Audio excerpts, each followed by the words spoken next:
நேற்று சட்டமா அதிபர் திணைக்களத்துக்கு முன்னாலே எதிரிலே ஊடகவியலாளர்களும் மற்றும் சமூக செயற்பாட்டாளர்களும் ஒரு ஆர்ப்பாட்டத்தை நண்பர் லசந்த விக்ரமதுங்க அவர்களது கொலை சந்தேக நபர்களை சட்டமா அதிபர் விடுவிக்க வேண்டும் என்று சொல்லிய காரணத்தை முன்னிட்டு நடத்தினார்கள். அந்த ஆர்ப்பாட்டத்துக்கு பிரபல ஊடகவியலாளர் பத்திரிகை ஆசிரியை மண்டனா ஸ்மைல் அபவிக்ரம அவர்களது அழைப்பு பேரில் நான் போனேன், அழைத்தால் போனேன்.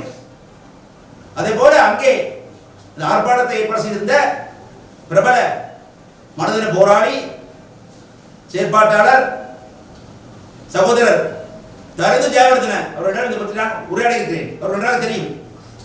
இன்று காலை நேற்று மாலையும் தரிதுடன் தொடர்பு கொண்டு எனக்கு அங்கே ஏற்பட்ட அசௌகரியம் தொடர்பாக வருத்தம் தெரிவித்தார். ஜன செயற்பாட்டாளரிடம் எனக்கு உறுதியாக கூறினார். அங்கே வந்தது பலருக்கு தெரியும், அறிந்தவர்கள் புரிந்தவர்கள். ஒரு சில சிறுவர்கள் இருக்கிறார்கள், அரை வேக்காடு சிறுவர்கள் இருக்கிறார்கள். இந்த அரை வேக்காடுகளுக்கு எங்கள் வரலாறு தெரியாது. லசந்த விக்ரமதுங்கரது நண்பர் தோழர் கடந்த காலத்திலே 2005 2009 வரை இறுதி யுத்தம் இருந்த காலகட்டத்திலே கொழும்புக்கு அடைக்கலம் தேடி வந்த மக்களை எதிராக கோத்தாபய ராஜபக்ச பாதுகாப்பு செயலாளரின் வெள்ளை வேன்கள் அழைத்து திரிந்து கடத்தினர். கடத்தப்பட்ட பலர் கொல்லப்பட்டார்கள், முகத்துக்கு செய்யப்பட்டார்கள். அதிகாலையிலே 4-3 மணிக்கு சுற்றுவளைப்பு நடத்தப்பட்டு எங்கள் பெண்கள் இரவு உடையினரை அழைத்து செல்லப்பட்டு மாஜாரத்தில் நிறுத்தப்பட்டு அவமானப்படுத்தப்பட்டார்கள். இந்த நேரத்திலே இறங்கி போராடியது மனோகரேசன் ரவிராஜ் இருந்து வாழ்ந்தான். லசந்த விக்ரமதுங்க தவிர விக்ரமா கருணாரட்ன தோழர் அவரோட மகேந்திரன் இருந்தார், நடாய் இருந்தார், சிறு ஜாசூரிய, பிரியாண்ட குடரட்ன, பெட்டோ பெர்னாண்டோ, விமல்கா பெர்னாண்டோ, பிரடி நேற்று அங்கே நேற்று ஆர்ப்பாட்டத்தில் இருந்தார். அவர் பேசிக் கொண்டிருந்தார். குசல் பெரரா போன்ற இருந்தார்கள். இந்த வரலாறு இத்தகைய சிறுவர்கள், அரை வேக்காடு சிறுவர்கள் என்னை பார்த்து நான் அரசியலாவதுக்கு வந்து என்ன சொன்னார்கள். அழைத்த வந்தேன்ப்பா, வந்து கூட்டத்துக்கு வந்து பேசி அரசியலா பெரும்பாலும் எல்லாம் போய்விட்டது, தேவையில்லை எனக்கு. அதெல்லாம் மக்கள் கொடுத்து விட்டாலும் சரி, கொல்ல விட்டாலும் சரி, இதெல்லாம் வரலாறு. வரலாறு அழைக்க முடியாது, அழிக்க முடியாது, ஒழிக்க முடியாது. அதன் புரிந்து கொள்ள வேண்டும். ஆகவே அன்றைய காலகட்டத்திலே நாங்கள் போராடிய பொழுதுதான் எங்கள் துணையாக இருந்தவர் தான் லசந்த விக்ரமதுங்க. இது இங்கே கடவுள மருத்துவமனையிலே கொல்லப்பட்ட பொழுது அங்கே முதல் ஓடி போனவர் நான் தான் போனேன். யாரும் திருமணி இல்லை. கொடுங்கோலான காலம். இன்றைய வீரர்கள், சமூக செயற்பாட்டாளர்கள், எண்ணி நகையாளர்கள் இவர்கள் இல்லை, ஓடி கொடுத்து விட்டார்கள். தலைவர்கள் வந்து விட்டார்கள், தொற்றர்கள் வந்து விட்டார்கள். நான் தான் அங்கே இருந்தேன். அது கண்ட பொழுது லசந்த தூக்கி வந்தார்கள். வந்த பொழுது அவர் தலை பிளந்து மூளை வெள்ளையாக வெளியே கொட்டிக் கொண்டிருந்தது. இன்று போல அந்த காட்சி நம் கண்களிலே இருக்கிறது. அது லசந்துக்கு எனக்கு தொடர்பு. ஆகவே எங்கள் சிறுபிள்ளை அடைக்க வேண்டாம், சிறுவர்கள், அறவேற்காடு சிறுவர்கள், சிறுவர்கள் அடைக்க வேண்டாம் கூறி விரும்புகிறேன். மட்டுமல்ல, இன்று அன்றைய பார்த்தா அந்த இடத்திலே அரகல வாங்க ஜெயவா என்ற கோஷம் எழுதியது. அரகலை என்றால் தெரியும் உங்களுக்கு, சில இடங்களுக்கு முன்னாடி கொண்டு நடந்தது. இந்த அரகலை எங்கே இருக்கிறது தெரியவில்லை. பார்த்தால் அரகலை மூலமாக பெரும் லாபம் சம்பாதித்த முதல் நபர் தான் ரணில் விக்ரமசிங்கே. ஓட்ட ஓடிவிட ஜனாதிபதியானார். முதல் லாபம் அவருக்கு தான். அடுத்து யாருக்கு? ஏகேடி அவர் தான் இன்று 150 பேருடன் அவர்களை பயன்படுத்தி வந்து ஆட்சி அமைத்து விட்டார், அமைத்து விட்டார். பார்த்தா அவர்களை செயல்பட்ட பிரபல ஒருவருக்கு பதவி வழங்கியிருக்கிறார், பதவி வழங்கியிருக்கார் பார்த்தேன். ஆக அவர்களை ஜெயவாது சொல்லி கொடுக்க கிடையாது. அவர்களின் போது போராடிய பலர் சில மாதங்கள் போராடினீர்கள். ஆனால் மனோ கணேசனும் நானும் சொன்ன பேர் சொன்ன எல்லோருமே, நாங்கள் எல்லோருமே 2005 9 வரை ஒவ்வொரு நாளும் அவர்கள் தான், ஒவ்வொரு அவர்கள் தான். காலையில் வீடு போனால் மாநில திரும்பி வருவோமா, உயிரோட வருவோமான்னு சந்தேகம் வந்தது இந்த போராட்ட காலம். அன்றே யார் போராட்டம் இருக்கவில்லை, நாங்கள் திறமையாக இருந்தோம். மக்களுக்கு படுத்துட்டாலும் பரவாயில்லை, என் மனசாட்சி தெரியும், தெரிந்தவர்கள் தெரியும், அது உண்மை. ஆகவே அன்றைய இன்றைய அந்த அரகடக்காரர்கள் தான் 2005 மஹிந்தவை கொண்டு வந்தார்கள். 2010 மீண்டும் மஹிந்தவை கொண்டு வந்தார்கள். 2019 மீண்டும் கோட்டை கொண்டு வந்தார்கள். 2024 மீண்டும் அழகை கொண்டு வந்திருக்கிறார்கள். அவ்வளவுதான். ஆகவே நாங்கள் எதிலுமே இல்லை, தனியாக தான் இருக்கிறோம், நேர்வழியில் வந்திருக்கிறோம். இன்னும் நேற்று பார்த்தால் அரசாங்கம் ஒரு பட்டியல் வெளியிட்டிருக்கு. என்ன பட்டியல் அது? இழப்பீடுகள். அறநிலை காலகட்டத்திலே எரிக்கப்பட்ட வீடுகளுக்கு அரசியல்வாதிகள் இந்த நஷ்டீடு பெற்றிருக்கிறார்கள். நஷ்டீடிலே பட்டியலில் என் பேர் இல்லை, என் பேர் இருக்க முடியாது. எந்த பட்டியலின் பேர் இல்லை, அது வேறு விஷயம். ஆனால் அவர் முன்னாலே இந்த அறநிலையின் போது ஒரு எம்பி, மிகவும் அப்பாவி எம்பி, ஒரு ஆளுங்கட்சியாக தான் இருந்தார், நேரம் பொட்டு கட்சியில் இருந்தார். அவர் அடுத்து கொல்லப்பட்டார். அவர் மட்டுமல்ல, அவரது பாதுகாப்பு கொல்லப்பட்டார். அந்த எம்பிக்கு உரிய நஷ்டம் வழங்கப்பட்டு தான் தேடி பார்க்கிறது. பொதுவான இல்ல வழங்கப்படாவிட்டால் வழங்குங்கள், போதுமான இல்லாவிட்டால் அதிக வழங்குங்கள். பாவம், அப்பாவி மந்திரி அவர், அப்பாவி எம்பி அவர், தெரியும் எனக்கு, அமரா கீர்த்தி என்றார். பாவம், அது பாருங்கள். அது மட்டுமல்ல, இதுக்கு முன்னாலே ஒரு பட்டியல் வந்து பார்லிமெண்ட்டிலே, பாராளுமன்றத்திலே இந்த ஜனாதிபதி நிதியத்திலிருந்து உடல் நல குறைவுக்காரமாக பணம் பெற்றவர்கள், அது என் பேர் இல்லை. அதுக்கு முன்னால் வயசோர் சொன்னார்கள், அது என் பேர் இல்லை. வயசோர் இல்லை, எத்தனோர் பெறவில்லை, பெற்றோர் சைடு பெறவில்லை. 20 வருஷமாக அரசாக இருக்கிறேன், பெற்றோர் சைடு இல்லை, வயசோர் இல்லை, எத்தனோர் பெர்மிட் இல்லை, மண் பெர்மிட் இல்லை, ஜனாதிபதி பணம் பெறவில்லை, கடைசியாக இந்த நஷ்டீடு பெறவில்லை. அரசாங்க சொத்தை அனாவசிய முறையிலே நான் பயன்படுத்தவே இல்லை. அதே போல பாராளுமன்ற முறை கூட நான் கட்சி மரியாதை கிடையாது, கட்சி மரியாதை கிடையாது. எவ்வளவு வரப்பிரசாதங்கள் பதவிகள் எனக்கு சொல்லப்பட்டாலும் கூட நான் மாறவில்லை. அதான் நேர்வழி. நேரடியில் வந்து எங்களை பார்த்து குறை சொல்ல சில கோட்டான்கள், சில குள்ள நரிகள் வேண்டாலும் கூட உண்மையாதான். நான் சொன்னது உண்மை, வரலாறு இருக்கிறது. ஆகவே அந்த வரலாறை புரிந்து கொண்டு மக்கள் எங்களோட வருவார்கள் தெரியும் எனக்கு.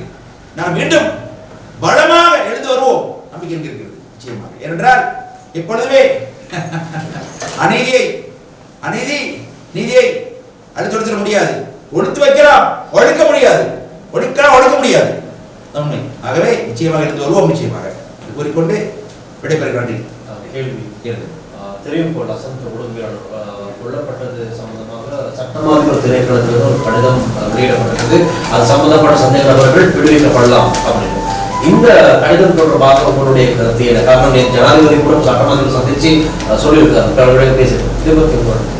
ஜனாதிபதி அவர்கள் இந்த அடுத்த காரணமாக வழி இல்லாமல் சட்டமாதிபரை அழைத்து பேசியிருக்கின்றார்.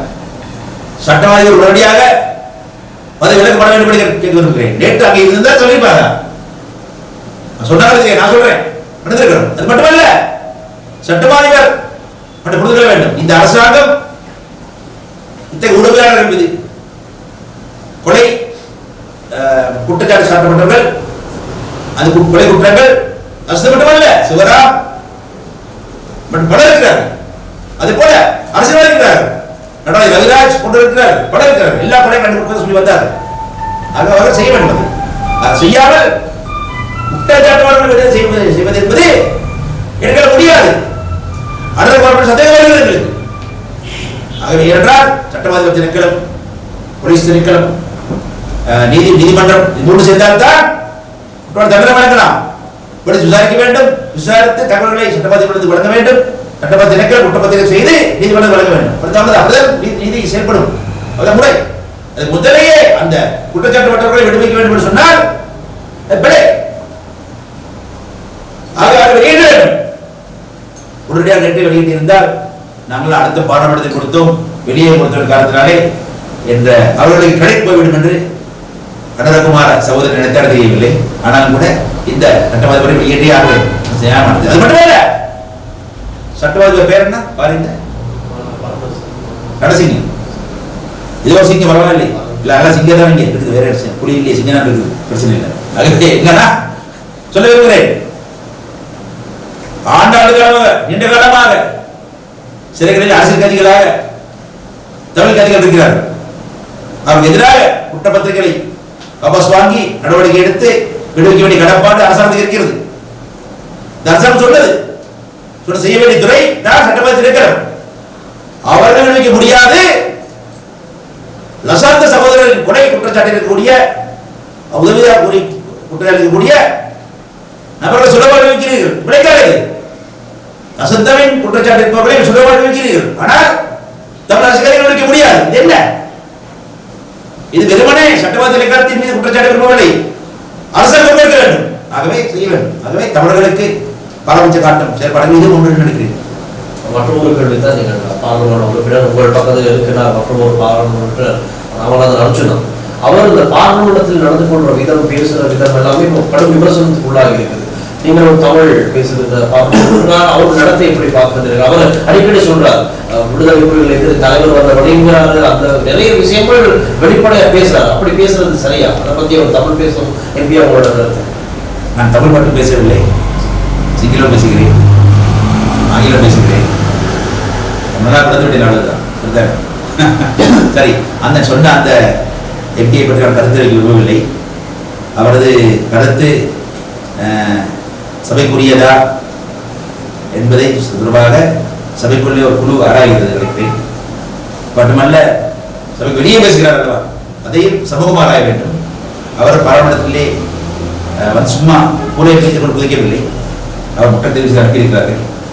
அது மக்கள் பொறுப்பெடுக்க வேண்டும், பார்க்க வேண்டும் நினைக்கிறேன். ஆகவே அந்த எம்பி என்று மட்டுமல்ல, எவருடைய எந்த எம்பி கருத்தும் கூட ஒப்பீட்டளவில் நிகழக்கூடிய அந்த சமாதானத்தை, சௌஜன்யத்தை, இன ஒற்றுமையை கொடுத்துவிடக்கூடாது.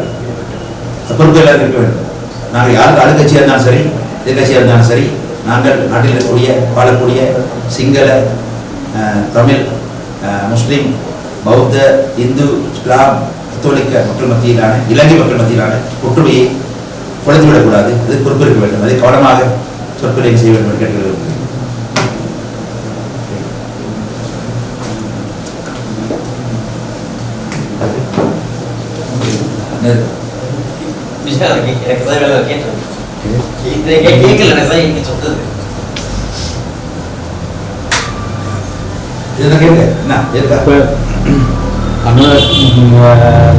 கவர்மெண்ட் வந்து சுற்றி தான் இந்த வீட்டுங்களுக்கு கொடுத்த காசுங்கள்லாம் வெளிப்படுத்தினார். ஆட்கள் சேர்த்து பேரெல்லாம் சேர்த்து வெளிப்படுத்தினார். இல்லைன்னு போல இவ்வளவு வராம வேற ஒரு கவர்மெண்ட் வந்து இருந்தால் நீங்கள் வெளிப்படுத்துமா? நிச்சயமாக ஐக்கிய மக்கள் கூட்டணி அரசாங்கம்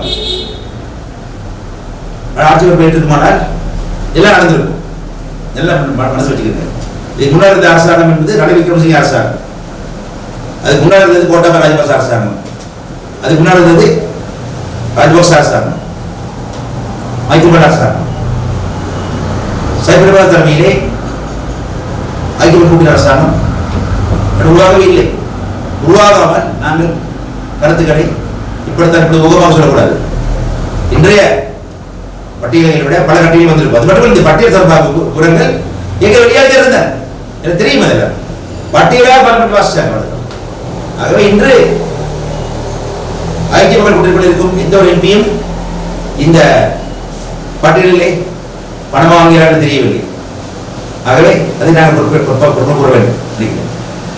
ஆனால் இதுக்கு பின்னுக்கு வந்து அவங்க வந்து மதிப்பீட்டாளர்கள் வந்து அவங்க மதிப்பீடு செய்யும் போது பலவந்தமா இவங்க நிறைய எக்ஸ்ட்ராவா சொல்லியிருக்கலாம், வாய்ப்பு கொடுக்குன்னு அதே நேரத்தில் சொன்னாரு. ஆக இது வந்து முறையேற்றத்துல நிறைய பணம் பெற்றிருக்காங்க. இது சரியா? ஆமா, இது நான் சரி சொல்லலையே. நான் ஏன் சரி சொல்ல போறேன்? நான் சொல்றேன் என் பேர் அங்க இல்ல, சம்பந்தம் இல்ல. ஆனா இது பழையான விஷயம். அது சொன்னேன், இதெல்லாம் முக்கியம். இந்த அமரகத்தை படப்படுத்தீங்கன்னா பாருங்க, பாவம் உயர்ந்துட்டாங்க இல்லையா, குடும்ப அனாதையாக இருக்கிறாங்க பாருங்க. குடும்ப அனாதை தான். அரசியல் எதுவும் பேசலாம், வெளிப்பட்ட ஒருத்தர் எல்லாம் போயிடுவாங்க, குடும்பம் அனாதையா போயிடுவாங்க. தெரியும் அது. இப்ப ரவிராஜ் குடும்பம் பாருங்க, இல்லாட்டி லசந்த குடும்பத்தை பாருங்க, பாவம் அப்படிதான் இருக்கும் சொல்றேன். ஆனால் இது பிழையானது. அதே வேளையிலே அந்த வீடு இறக்கப்பட்டனாலா அவங்களை எரிச்சுக்கிட்டாங்க இல்லையே. அரசாங்கம் உடனடியாக விசாரணை கொண்டு போய் நிமித்து அதை கவனத்தை எடுக்கணும், பார்க்கணும். எல்லாம் அராஜகம் தான், அராஜகம் செய்ய பார்க்கணும். அது போல தான் யாராவது கூட வந்து வீடு எரியக்கூடாது. இந்த எரிப்பு சொல்லும் பொழுது ஞாபகம் கிடைக்கும். கடைசி முடிச்சிடறேன். அன்றைய சம்பவம் நடந்து அடுத்த வாரம் பாராளுமன்றம் கூடும் பொழுது நான் பேசிக்கொண்டது எதிர்கட்சியில் இருந்து எனக்கு முன்னாடி தினேஷ் குடும்பத்தில் நடை பிரதமர் வந்திருந்தார், ரமேஷ் பத்ரனா வந்திருந்தார், இன்னொரு பத்ரகுணவர்தன் வந்திருந்தார். கேட்டேன், உனக்கு இனி 10 ரூபாய் வீடு எரிஞ்சே தானே? ஆமா, தலை முன்பு தலையாடினார். மனவரத்தை தெரிஞ்சு கொள்ள விரும்புகிறேன், நான் கவலைப்படுகிறேன், ஒருபோதும் ஏற்றுக்கொள்ளவில்லை. நீங்க ஆளுங்கட்சி நான் எதிர்கட்சி இருந்தாலும் கூட உங்களுக்கு ஏற்பட்ட இந்த வன்முறை நான் அங்கீகரிக்க மாட்டேன்னு சொன்னேன். ஆனால் 83 வருஷத்துல எங்கள் வீடு எவ்வளவு காங்கிரஸ் எரிக்கப்பட்டது, எங்கள் வாகனம் எரிக்கப்பட்டது, என் நண்பர்களின் உறவினர்களின் வீடுகள் எரிக்கப்பட்டது. எரிக்கப்பட்ட மட்டுமல்ல, அவ்வளவு வீதியிலே ஒரு வாகனம் எரிக்கப்பட்ட பொழுது அதில் வெளியே தப்பி ஓடிய ஒரு தாயோர் கையிலிருந்து குழந்தையை படித்து குழந்தை வீசுறாங்க. கண்ணார பார்த்தேன்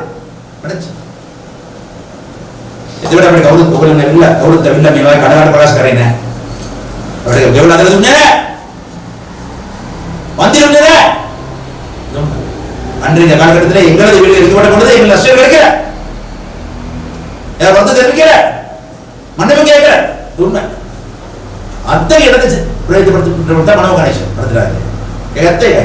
அப்பே ಗಿಡ ಸಾಧಾರಣ ಮೇ ಗಿಂತಿ ಬೇರೆ ಬಂದಿದ್ದೇವೆ ಗಿಂತಿ ಬೇರೆ ಹೌದಾ ಮಂದಿ ಗರ್ಭಕಾಂಡ ಉಣ್ಣ ಅರ ಮಾಡುವರೆ ತಮ್ಮೆ ಕಳ್ತರಿಸಿಕ್ಕೆ ಮುಸುಜಂತ ಇವಾಗ ಕಿಬಕ್ ಗಿಡತಿ ಬಾದ ಬೇಟಗಲಿ ಎಡೆ ಬರ ಅಸುದುರೆ ಎತ್ತಾತೆ ಅಪೆಗಳ ಬಗೆಗಳ ಗಿಡತಿ ಅಪೆಗಳ ಗಿಡತಿ ಬಾಡಿ ಒಂದಿನ ಉಣ್ಣ ಅಥವಾ ಸುಬಾಕಲ ಉಣ್ಣ ಮಾ ಕಾಡ ಬರುವ ಕಣಗಾಡ ಪ್ರಕಾಶ ಕರೆಕ್ಟ್ನೆ ಒಂದಿನ ಕಣಗಾಡ ಹೋಗ್ತಾನೆ ದೇವಾಲಯ ಜನತಾ ಯೋಜನೆಗಳನ್ನ.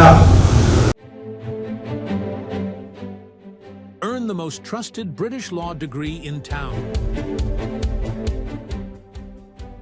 LLB Arhans, UK from Buckinghamshire New University at IDM Nations campus. Your legal journey starts here.